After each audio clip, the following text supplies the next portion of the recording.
Caso Purga, nuevos chats.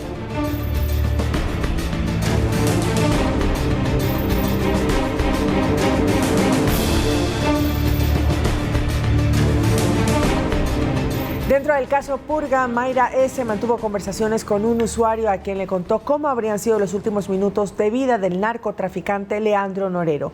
Según estos chats que revela la Fiscalía, alias Pipo, líder de los Lobos, sería el responsable. Hace pocos días la Fiscalía General del Estado hizo públicos los chats hallados en el teléfono de Mayra S., procesada en el caso Metástasis, el cual se derivó en el caso Purga. En una de las conversaciones de la exfuncionaria de la Corte Provincial del Guayas, Mayra S. le cuenta a otra persona identificada como FG73 los últimos minutos de vida del narcotraficante Leandro Norero. Allí se menciona a alias Pipo, líder de los Lobos, una de las organizaciones que ahora son consideradas como terroristas. Según los chats, alias Pipo envió a un hombre de confianza para hacerse amigo de Norero en la cárcel de La Tacunga y así entrar a su círculo cercano.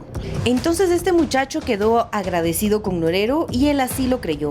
Todos los días iba a servirle y así se ganó la confianza de Norero. El día que pasó todo fue este chico, quien lo va a ver y le pide que vaya a Máxima, que unos manes se estaban peleando, que vaya a controlar todo. Según dicha conversación, el hermano de Leandro Norero, también procesado por lavado de activos, se estaba bañando y por eso no lo mataron. Según el relato, Norero, quien debido a su poder podía transitar por toda la cárcel, salió de las oficinas y fue al pabellón de máxima seguridad. A lo que entra le cierran la puerta y le ponen a Pipo al teléfono. Eso sí no sé qué le dijo y lo mataron. Él muere adentro. Sin embargo, la versión oficial es que Norero falleció en los patios de la penitenciaría de La Tacunga, exactamente en el ingreso a la etapa de mediana seguridad, durante un amotinamiento el 3 de octubre del 2022. Conocemos que en este sector, en años anteriores, aquí estaba el PPL Norero, y entre el evento que se suscitó en este sector fue donde se presume él fue asesinado. Eso es lo que conocemos por parte de los PPLs. A todo esto, en 2020, en el registro civil se ingresó un acta de defunción a nombre de Pipo. Supuestamente, el criminal había muerto en el contexto de la pandemia del COVID-19. Sin embargo, la policía aún investiga si su muerte fue falsa. Según lo revelado por Fiscalía, Leandro Norero era quien financiaba a los Lobos y habría sido él quien ayudó a que Pipo pueda salir de la cárcel del Turi en 2018 y hacerse pasar por muerto. Edison Saavedra, Noticias 7. Bueno, dentro de esto entonces reiteramos, son las conversaciones de Mayra S. que por un lado tenía contacto directo, chateaba bastante con Norero, pero también entonces se pronunció sobre cómo habría sido su asesinato, del que hay varias versiones, porque como vimos en el reportaje, nosotros pudimos con las cámaras de Ecuador TV ingresar al pabellón donde se habría abatido a Norero cuando fueron los violentos amotinamientos, porque lo que quería hacer Norero era pasar de mediana seguridad a máxima, donde estaban sus compañeros de banda y podían protegerlo. Finalmente no lo logró. Lo cierto es que Norero habría sido quien también le ayudó a alias Pipo, el nombre que también surge, a fingir su muerte, porque Norero era investigado en Perú por diferentes delitos y él en la pandemia dijo, bueno, se hizo pasar como que había tenido un acta de defunción de su madre y también hizo como que él se hubiese muerto por el COVID y desapareció. Pipo se enteró de esto y Norero entonces le explicó cómo hacerlo y de esa es la manera que Pipo supuestamente muere en la cárcel. No está comprobado que ha fallecido, tampoco se ha comprobado que no lo esté y que efectivamente se encuentre en otro país del extranjero, como se especula. Estos son simplemente rumores. Y dentro de esas especulaciones también, ¿no? La suplantación de las huellas digitales y todo un tratamiento para poder lograrlo. Así es, y estas especulaciones también surgen a partir de la revelación de estos chats. Mayra S. habla de alias Pipo y habla de que no estaría muerto específicamente, sino que estaría en otro lugar del mundo. Es lo que se ha revelado según los chats que ha ya publicado la Fiscalía General del Estado en este caso que se denomina Purga.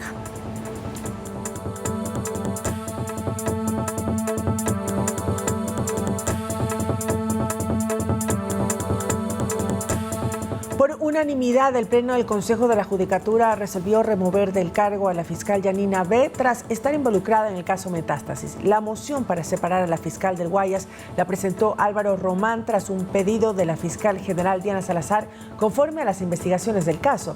Las funciones que estaban encargadas a Yanina B. ahora pasarán a Washington Astudillo, quien ocupa este cargo. Recordemos que la Fiscalía General del Estado solicitó fecha y hora para vincular a la instrucción fiscal por el caso Metástasis a más de 10 personas, ya que aseguran que tendrían indicios de su participación en el delito de delincuencia organizada relacionada al narcotraficante Leandro Norero. Y el Gobierno Nacional creará la Fuerza de Investigación contra la Extorsión. La unidad se conformará con el aporte de la DINASED, Unidad Nacional de Investigación Antidelincuencial, y de la UNACE. Se espera incorporar a 2.300 policías, de los cuales 800 serán del eje investigativo y se centrarán en la lucha contra la extorsión y el secuestro. En los últimos días se registraron 2.600 delitos de extorsión, según datos de la Policía Nacional.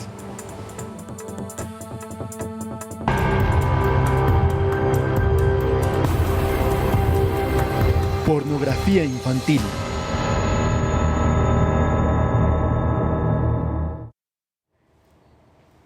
El Ministerio de Educación presentó una denuncia ante Fiscalía por el presunto delito de pornografía con utilización de niñas, niños y adolescentes. Esto en la ciudad de Guayaquil. Conozcamos más de este presunto caso.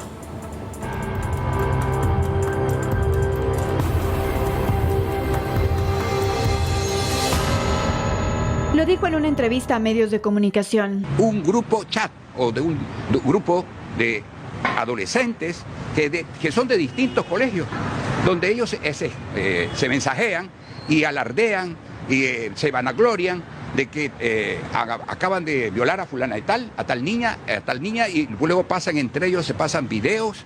Y luego fue más específico. Pero en esos chats grupal, un grupo de más o menos 38, 39 jovencitos, no solamente del SEC Internacional, de otros colegios muy prestigiosos. Pásame por favor el video. ¿Y cuánto me cuesta este video? ¿Te cuesta tanto? Se trata del abogado Fernando Rosero, quien defiende a una de las víctimas de presunto abuso sexual perteneciente a un colegio privado de Guayaquil. Horas después de su declaración, el Ministerio de Educación anunció que presentó la denuncia ante Fiscalía por el presunto delito de pornografía con utilización de niñas, niños y adolescentes. Según un comunicado emitido, se colocó la denuncia a través de la Subsecretaría de Educación del Distrito Guayaquil, Zona 8. En ese marco, la autoridad indicó que se busca precautelar la integridad y los derechos de los miembros de la comunidad educativa. Además, dice el comunicado, se realiza el seguimiento y acompañamiento legal a las personas que vivieron estos hechos. Andrea Orbe, Noticias 7. Y el consumo de pornografía se inicia cada vez a edades más tempranas, algo que incrementa las posibilidades de generar una adicción y cambios de comportamiento que pueden desencadenar en otros problemas psicosociales. En la siguiente nota lo hablamos con un experto. Cambios en el comportamiento, disfunción o insatisfacción sexual, además de atrofia en las relaciones interpersonales, son algunos de los efectos que puede causar la exposición a la pornografía en edades tempranas, según la psicóloga clínica Milagros Almeida. Entre más temprana sea la exposición, más severos pueden ser los efectos. Que a lo largo también crea en los adolescentes, en los niños, ¿cómo te puedo decir? Más o menos como un daño significativo en todo lo que son sus capacidades sociales. Algunos factores que refuerzan el uso de la pornografía, según la experta, es no tener límites claros, la hipersexualización de los infantes, el acceso a redes sociales y contenidos sin restricciones, el uso de la inteligencia artificial para la generación de contenido sexual. Con inteligencia artificial ya salen supuestos famosos, ya salen también caricaturas, sale el tema, no sé, ahora que vamos a prácticas sexuales un poco más extremas, donde vulneran también a las mujeres, donde hay mucha violencia.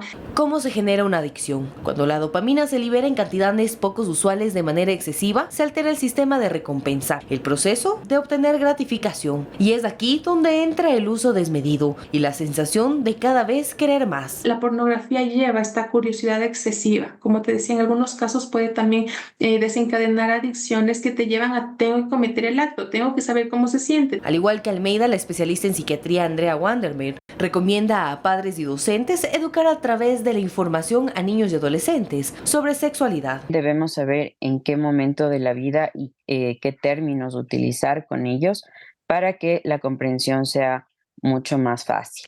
La frecuencia y el periodo de exposición, al igual que la calidad del contenido, impacta directamente al desarrollo psicosocial, por lo que también se recomienda, en caso de que exista ya un consumo dentro de casa, buscar ayuda profesional. Manuela Bedón, Noticias 7. Bueno, aquí entonces hemos visto dos casos, ¿no?, relacionados. El tema de estas redes que estarían difundiendo videos de sus compañeras siendo violadas, algo que suena completamente atroz, y también el plano psicológico de la pornografía. Pero sí quería ahondar en un punto muy importante. Fuera del hecho psicosocial de ver o no pornografía, recuerde que transmitir o difundir videos donde es pornografía de menores, eso es un delito tipificado en el COIP con 13 a 16 años de cárcel. No solamente es grabar a una adolescente en una relación sexual, difundir ese video ya es un delito penal sancionado en el Ecuador. Así que téngalo muy presente, porque estas redes lo que están cometiendo son delitos que tranquilamente pueden entonces ser detenidos y procesados. Y no solamente que si hay agravantes también, esa pena puede subir entre 22 a 26 años cuando la persona infractora es el padre, la madre, un pariente, un cercano que conoce a los chicos, la pena puede ser mucho mayor.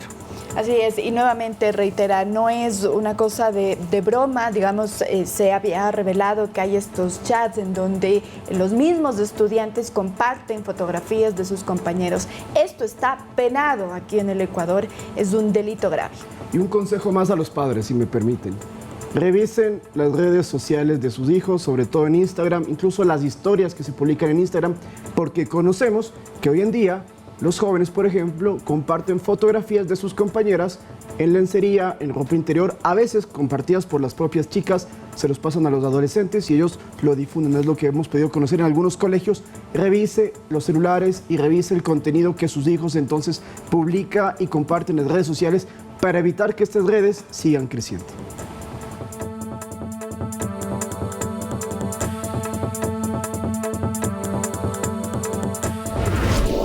En otro tema, la Corporación Nacional de Electricidad, CNEL, suspendió su atención al cliente en Guayaquil por el intento de robo al camión blindado que salía de una de sus unidades de negocio, esto en La Garzota, en el norte de la ciudad. Una víctima mortal se registró por la balacera. La calle estaba en calma hasta que sonaron los disparos. Un grupo de hombres armados trató de asaltar un camión blindado que llegó la tarde del miércoles a la sucursal de la Corporación Nacional de Electricidad, CNEL, en La Garzota, norte de Guayaquil. El CNEL de Guayaquil. Por allá está un muñeco. Videos aficionados desde distintos ángulos captaron el escape del camión, en medio de una balacera que asustó a los funcionarios y clientes adentro del edificio. No sé qué pasó otra vez. Ay, ya me quiero ir. El robo se frustró y en los exteriores quedó tendido sobre el pavimento un sujeto de quien se investiga su relación con el intento de asalto. CNEL tuvo que evacuar a su personal, primero de manera temporal, para luego informar que en todas sus unidades de negocio de Guayaquil la atención por el miércoles quedaba suspendida. Lautaro Andrade Castro, Noticias 7. Y un mega operativo en Perú permitió la captura de 18 personas vinculadas a una organización delincuencial que traficaba armas. La fiscalía de ese país tendría indicios de que esa estructura estaría relacionada con la venta del arma que atentó contra la vida de Fernando Villavicencio. Escúchese bien este nombre: los abastecedores de Ventanilla Callao. Son una presunta organización criminal que opera en el Perú y que traficaría armas al exterior. Una de sus pistolas habría sido la que acabó con la vida del ex candidato presidencial ecuatoriano Fernando Villavicencio. En un mega operativo con 28 allanamientos en 4 ciudades del vecino país, se desarticuló a parte de la banda, que funcionaba mediante la fachada de una empresa de venta de armas para caza. Según la Fiscalía del Perú, la red de tráfico habría tenido vínculos con el atentado del también exasambleísta, quien fue asesinado en Quito días antes de la primera vuelta electoral por sicarios. en agosto del 2023. Sin embargo, aún están en investigaciones para determinar si existen nexos directos entre la organización criminal peruana y el asesinato del político ecuatoriano. A esta organización que atentó contra la vida de este ex candidato 5 armas, ¿ok? Entre ellas una de procedencia peruana, pero no se tiene la certeza que con esa arma de procedencia peruana hayan asesinado al ex candidato presidencial.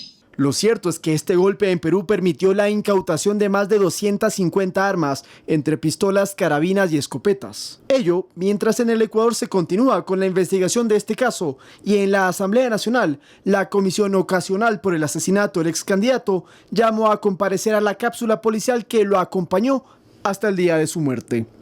Lautaro Andrade Castro, Noticias 7.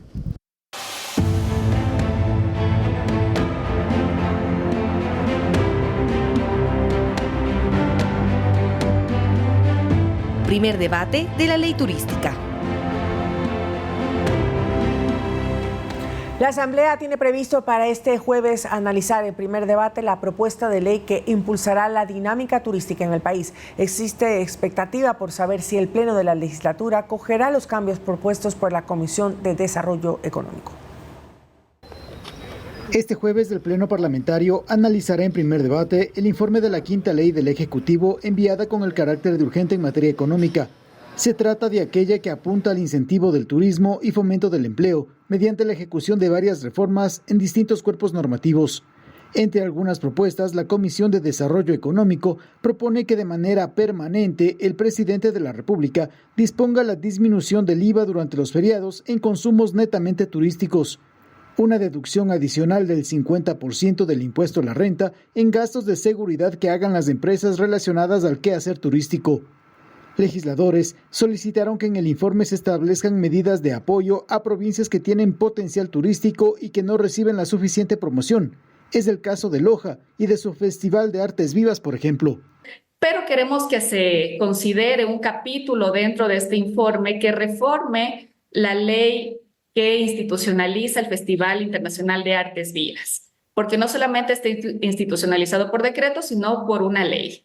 Entonces, en esta ley queremos que se incorpore, que, por ejemplo, se reduzca el impuesto para todo el sector turístico de la provincia de Loja y también las tasas aeroportuarias. El informe contempla la creación de un fondo de promoción turística para el desarrollo de infraestructura en este campo, incentivos tributarios para la realización de espectáculos artísticos y la exoneración del impuesto a la salida de divisas para aerolíneas con la finalidad de abaratar los costos en los pasajes.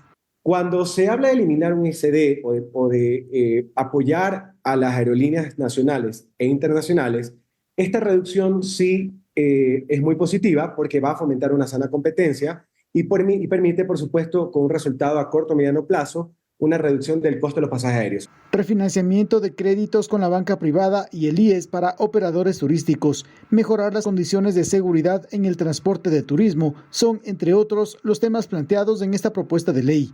La Asamblea tiene plazo hasta el 23 de marzo para aprobar esta norma. Javier Ceballos, Noticias 7. Y en la siguiente nota le vamos a precisar cuál es el porcentaje del IVA que actualmente rige en cualquier transacción que usted haga. Recuerde que si hay un cobro con un porcentaje al 13 o 15% en estos días es ilegal. Seguramente para usted será confusa la manera en cómo debe manejarse el porcentaje del IVA con los cambios establecidos a partir de la vigencia de la Ley para el Financiamiento del Conflicto Armado Interno.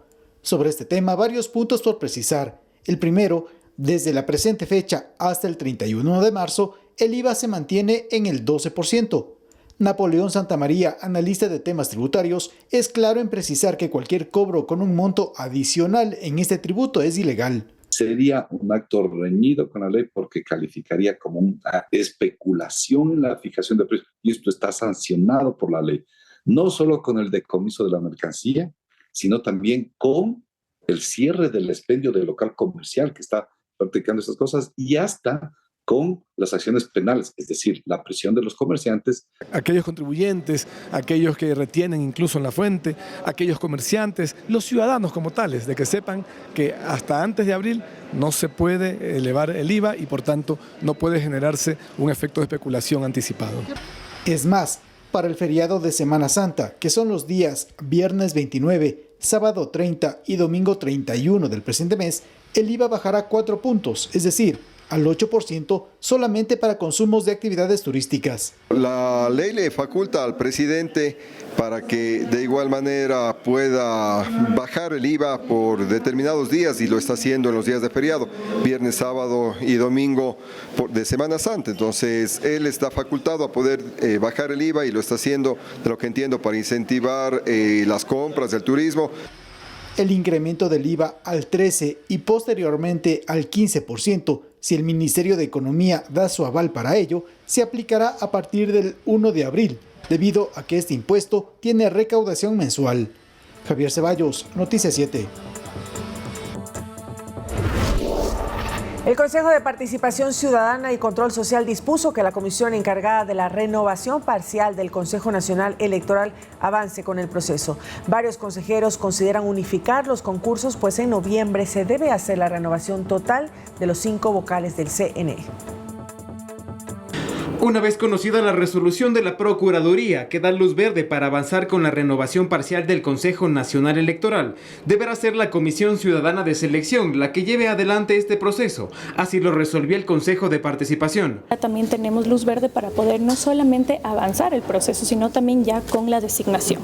Esperemos que en unos 2 meses podamos ya contar con la renovación parcial, que son 2 consejeros, un consejero y una consejera. Pero recordemos que la renovación de 2 de los 5 consejeros del CNE, que debía darse en 2021, está suspendida desde octubre del 2023 por supuestas irregularidades en los procesos y en los integrantes de la comisión de selección. Entre esas que se devolvió la carpeta a los postulantes, entre esas que existe dentro de la Comisión Ciudadana de Selección, varias irregularidades, incluso está esta señora Villarreal que está en el caso Purga dentro del mismo, lo que preocupa muchísimo de la transparencia de este concurso. Además de que tomar en cuenta que, según el reglamento, el cambio de estos 2 vocales del CNE se lo hará por sorteo. Hay un reglamento que dice que es por sorteo público, que se conocerá quiénes deberán salir en esta primera renovación. Esa todavía no se ha hecho. No se ha hecho. Entonces, si todo sale bien, este primer cambio terminará en poco más de 2 meses. Pero a esto se suma que en noviembre de este año culmina el periodo de todos los vocales, por lo que se debe renovar a todo el pleno del Consejo Nacional Electoral. Por ello, entre los consejeros de participación se plantea la posibilidad de unificar los concursos. Una vez que tengamos un criterio juntos. No basta la renovación parcial, hay que hacer la renovación total. Ahora cabe hacer el concurso para todos. Para alrededor de enero, febrero podríamos ya tener la renovación de los 5. Sin embargo, hay que tomar en cuenta que para la primera renovación existe un reglamento y para la renovación total el reglamento es otro, por lo que se tendrán que analizar vías jurídicas. Edison Saavedra, Noticias 7. 7:26 de la mañana, momento de hacer una pausa, pero al regresar les contaremos sobre la agenda que ya tiene la capital para la Semana Mayor, para la Semana Santa, entre ferias gastronómicas, eventos religiosos, culturales, musicales y mucho más. Quédese con nosotros.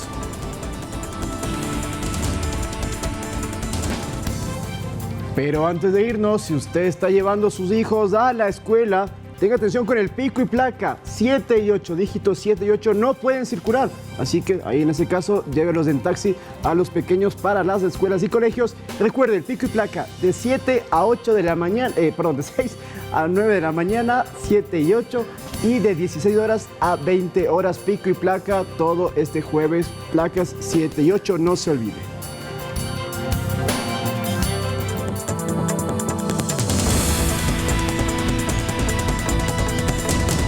De regreso con más información, 7:28. El subsidio a los combustibles no será eliminado, según confirmó el Ministerio de Energía y Minas a través de un comunicado. El pronunciamiento se da luego de que circulara información en las redes sociales sobre una supuesta evaluación de los mecanismos de focalización para las gasolinas Extra y Ecopaís.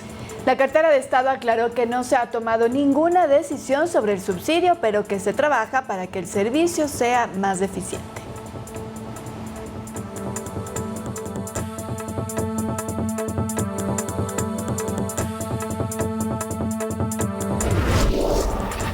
Y como lo habíamos anticipado, la capital ya cuenta con su agenda de actividades para Semana Santa. Se espera que lleguen cerca de 350,000 turistas a la ciudad de Quito. La inversión del municipio es de $7.3 millones que incluyen la promoción y desarrollo de actividades. Desde el Palacio Arzobispal en la Plaza Grande de la capital, el alcalde de Quito, Pavel Muñoz, dio a conocer la agenda de actividades para Semana Santa, que inicia este 13 de marzo con el primer concierto del Festival de Música Sacra y tendrá funciones hasta el 24 de marzo en las iglesias de la ciudad. Otro de los eventos destacados durante esta semana será el Festival de la Vanesca Sostenible el 21 de marzo en el Convento de San Francisco. El Domingo de Ramos será el 24 de marzo en la Basílica de la Iglesia de San Francisco. El arrastre de caudas, ritual funerario único en el mundo, se llevará a cabo el 27 de marzo a las 16 horas desde la catedral. Y la procesión de Jesús del Gran Poder, considerada patrimonio por la UNESCO, será el 29 de marzo a las 12 horas desde la Plaza de San Francisco. 16 eventos centrales y un centenar de eventos a nivel de parroquia rural. Para los negocios del centro histórico, Semana Santa es una de las celebraciones que más expectativas genera. Casa Manuela es una de ellas, que además lleva ese nombre porque se encuentra en la que fue casa de Manuela Cañizares. Y como le digo, esperemos que tengamos la misma afluencia que tuvimos el año anterior y podemos ya asentarnos definitivamente con nuestros turistas.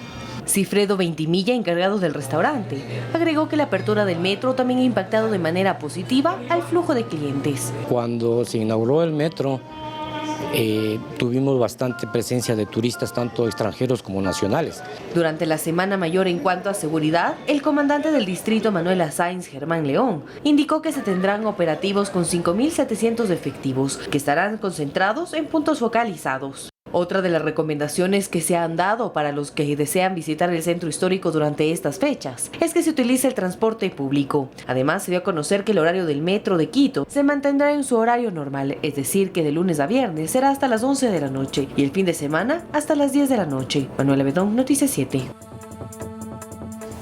Ahí viene una, perdón, antes de cortar ahí justo la palabra, una de mis ceremonias favoritas en Semana Santa es el arrastre de caudas, una de las ceremonias que se realiza en solo 2 partes del mundo y una es aquí en la ciudad de Quito. Ustedes tienen que ir, se lo hacen en la mañana sobre todo, pero es realmente valioso ir.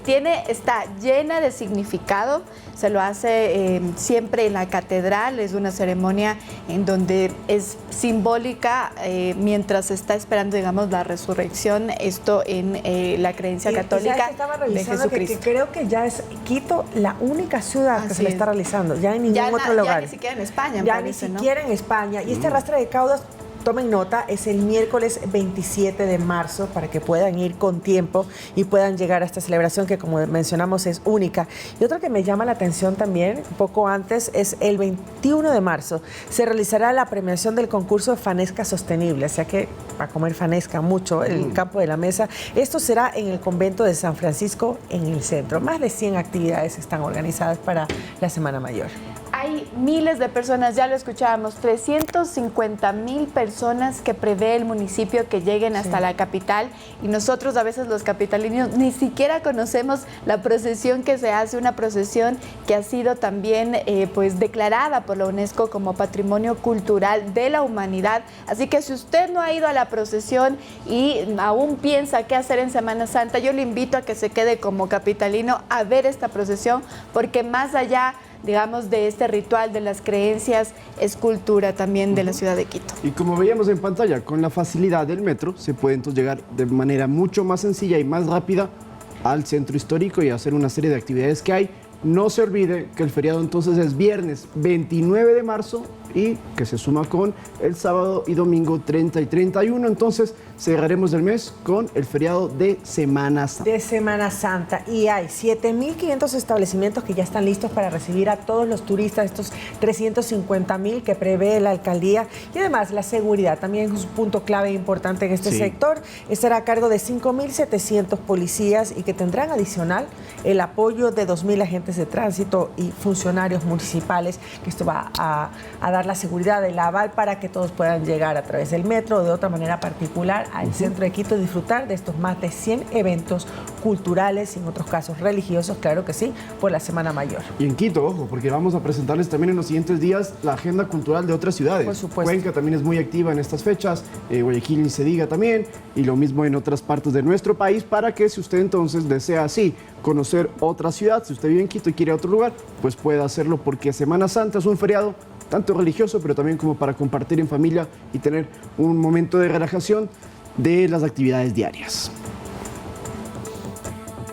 Y ahora, ¿qué les parece si cambiamos de tema y vamos a hablar del clima? Porque siempre es importante tener las previsiones del caso. Este es el último reporte que ha hecho el INAMI, en el que se pronostica, atención, lluvias de leve a moderadas, es decir, menor intensidad de lo que registramos a principios de este mes. Está lloviendo menos según lo que dice el INAMI, sobre todo llueve en el litoral ecuatoriano. Vamos a poner por favor la siguiente imagen para tener un poco más detallado de cómo están cada una de las provincias, porque si les contamos que en la costa ecuatoriana las temperaturas para hoy jueves van a ser aproximadamente de 28 a 30 grados, muy caliente, mucha humedad. Eso sí, pocas lluvias, ahí estamos viendo. Eso en el litoral, sí, ahí vamos a ver, por ejemplo, este es el litoral, las provincias de la costa ecuatoriana, donde insistimos, Santa Elena, Guayas, El Oro, no van a tener lluvias según el INAMI. No obstante, en Esmeraldas, Manabí, sí, pero de leve intensidad. Ahí estamos viendo. Entonces ahí usted puede darse cuenta, según el mapa, donde se ve que entonces las nubes que tienen estas gotas que salen, que es la lluvia, según lo que ha representado el INAMI, pues en el norte de la costa es donde sí va a llover, y hacia la mayor parte intensidad sur, en las provincias de Esmeraldas, Santo Domingo, de los Áchilas, Los Ríos y hasta Manabí. Vamos ahora con Pichincha, si nos ayudan, por favor. Ahí está, la región interandina. Ok, entonces en la región interandina se mantiene la nubosidad, bastante nublado es lo que se prevé, pero no con lluvias, que eso es importante destacar. Y temperaturas, sí, que pueden llegar hasta los 25 grados, según vemos en algunos lugares. Ojo con la radiación, muy alta y extremadamente alta en lo que es Quito, sobre todo. Vamos con el siguiente cuadrito. Bien, vamos con la región amazónica. Ahí podemos ver que ya no hay tanto sol para el día de hoy. Nueva Loja, El Coca, Tena, Shelmera, Macas y Zamora van a tener por la mañana un poco de sol, algo nublado. Para la tarde se prevé lluvias en Nueva Loja, en El Coca. Para la tarde, llovizna en el Tena, Shelmera, Macas y Zamora. Las temperaturas más altas precisamente se presentarán en la parte este de la región amazónica. Ahí vemos entonces también en la región insular, porque no se nos olvida también Galápagos. En la región insular lo que tendremos es en San Cristóbal una temperatura de entre 25 a 31 grados, bastante caluroso. Bastante sol también por la mañana, por la tarde, y en Santa Cruz tendremos un poco de llovizna solamente en la tarde. En Quito, finalmente reiteramos, no habrá lluvias para este jueves, pero sí, otra vez, radiación extremadamente alta. Ni siquiera el bloqueador sirve en estos casos. Evite salir cuando hay mucho sol. Exactamente, en las horas pico.